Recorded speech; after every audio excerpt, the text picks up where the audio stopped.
To get a brand new sleeper cab on the road today, you're looking at a sticker price anywhere between $160,000 and $240,000. If you want to scale up and add just 2 trucks to your operation, that demands a capital injection of $320,000 to $480,000. Almost no small business has that kind of cash sitting idle in a bank account. This massive barrier to entry is why 95.5% of all motor carriers operate 10 or fewer trucks. It also explains a sobering industry statistic. Financing the equipment allows you to put the truck to work immediately, while keeping your liquid capital free to cover the operational costs of a growing fleet. The trucking industry generates $906 billion annually and moves nearly 73% of all domestic freight. Operating costs have climbed to $2.27 per mile. Fuel eats up 64 cents, while driver wages account for 78 cents. Additionally, insurance premiums sit at 10 cents a mile, and standard maintenance runs at 20 cents. This timeline shows the net 30 gap. Your expenses, the red line, plummet immediately today for fuel and drivers. But the green line, your incoming revenue, is delayed. You wait up to 2 full months for the first dollar.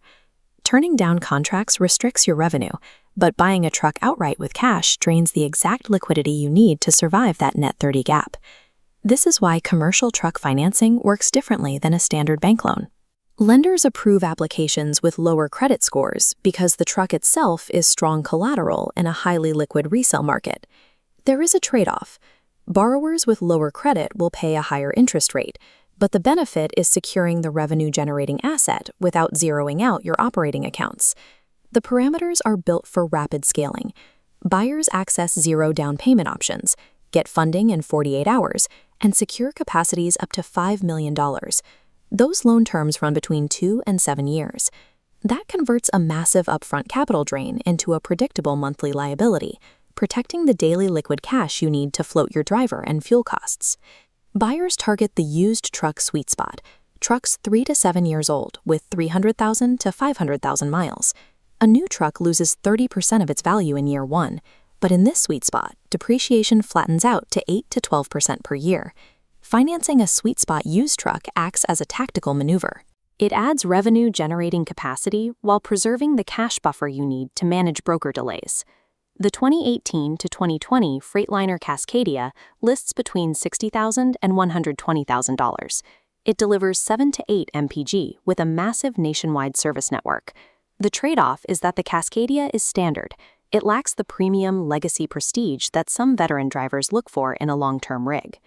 The 2018 to 2021 Volvo VNL series prioritizes industry-leading driver comfort and integrated safety features.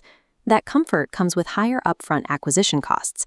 However, this is offset by the resale market, as Volvos typically retain 20 to 30% more value than many of their competitors. Then there are the Peterbilt 579 and Kenworth T680. These models emphasize premium build quality and highly efficient integrated pack-hair powertrains. Here, you pay premium pricing up front, and you will likely face higher replacement parts costs over the truck's operational lifespan. Finally, the 2019 to 2021 International LT Series stands as one of the most affordable, high-quality options on the used market. While it retains a solid 57.7% of its value after 5 years, it may not carry the same driver retention appeal as a premium Volvo or Peterbilt. Selecting the right truck means carefully balancing the upfront acquisition cost against long-term maintenance accessibility and its value in retaining your best drivers.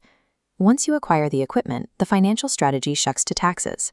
Under Section 179 for 2026, businesses can deduct up to $2,560,000 in equipment purchases in the year they buy them.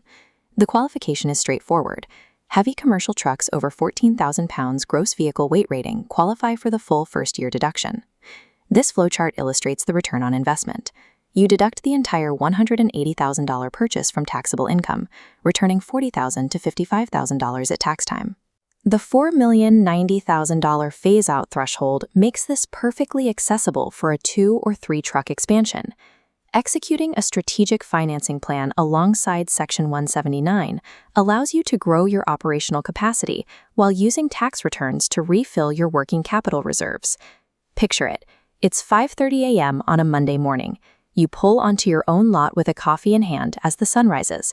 You look out and see 5 clean, fully fueled trucks lined up instead of 3. Your drivers are already out there, running their pre-trips on the newly financed rigs. You have profitable deployment happening right in front of you. One rig is heading out to Dallas with a full load, while another hits a lucrative lane down to Atlanta. This is the reality of ownership. You are standing on the lot watching your fleet roll out onto the highway with your company name on the door rather than driving for someone else. Executing this financing strategy gives you the financial reach to leave solo operations behind and start building a sustainable, multi-truck business.